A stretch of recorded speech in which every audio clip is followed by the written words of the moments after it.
અમદાવાદની LD engineering કોલેજમાં પ્રોફેસરે વિદ્યાર્થીને લાફા ઝીંક્યા 2 જૂનના દિવસે લેવાયેલી થિયરીની પરીક્ષા પછી પ્રોફેસરે વિદ્યાર્થી પર હાથ ઉગામ્યો। પરીક્ષા પૂર્ણ થયા પછી વિદ્યાર્થી અને પ્રોફેસર વચ્ચે કોઈ વાતને લઈને બોલાચાલી થઈ હતી। સામાન્ય બોલાચાલીમાં ઉગ્ર બનેલા પ્રોફેસરે વિદ્યાર્થીને તમાચા જડી દીધા। વિદ્યાર્થીએ કોલેજના જવાબદારોને પ્રોફેસર સામે લિખિત ફરિયાદ કરી। પ્રોફેસરે લાફા માર્યાના સીસીટીવી સોશિયલ મીડિયામાં વાયરલ થયા છે।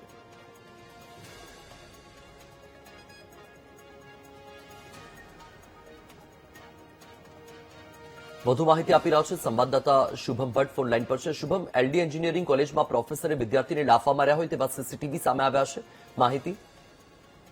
ચોક્કસ એલડી એન્જિનિયરિંગ કોલેજમાં 2 તારીખના એટલે કે 1 મહિના અગાઉ જે પરીક્ષા ચાલી રહી હતી એ પરીક્ષા દરમિયાન થિયરીની પરીક્ષા દરમિયાન એક વિદ્યાર્થીને ડીએસ પટેલ નામના પ્રોફેસર દ્વારા 2 લાફા છે તે ઝીકી દેવામાં આવ્યા છે। સમગ્ર ઘટનાના સીસીટીવી ફૂટેજ પણ છે તે સામે આવ્યા છે। પ્રાથમિક માહિતી મુજબ પરીક્ષા પૂર્ણ થયા છતાં પણ વિદ્યાર્થી આન્સર કી એટલે કે જે ઉત્તરવાહી છે તે જમા ન કરાવી હોવાને કારણે પ્રોફેસર અને આ વિદ્યાર્થી વચ્ચે બબાલ થઈ હતી અને બબાલ બાદ પ્રોફેસરે 2 લાફા છે તે વિદ્યાર્થીને ઝીકી દીધા છે। મહત્વનું છે કે જે નિલય ભુગતાણી એટલે કે એલડી એન્જિનિયરિંગ કોલેજના પ્રિન્સિપાલ દ્વારા સમગ્ર મામલે તપાસ કરવામાં આવી અને એન્જિનિયરિંગ જે ડિપાર્ટમેન્ટ છે જે તેમનો સમગ્ર રિપોર્ટ છે તે હાલ શિક્ષણ વિભાગને પણ સોંપવામાં આવ્યો છે। તપાસ છે તે હાલ શિક્ષણ વિભાગ દ્વારા તેજ કરવામાં આવી છે। જી વત્સલ।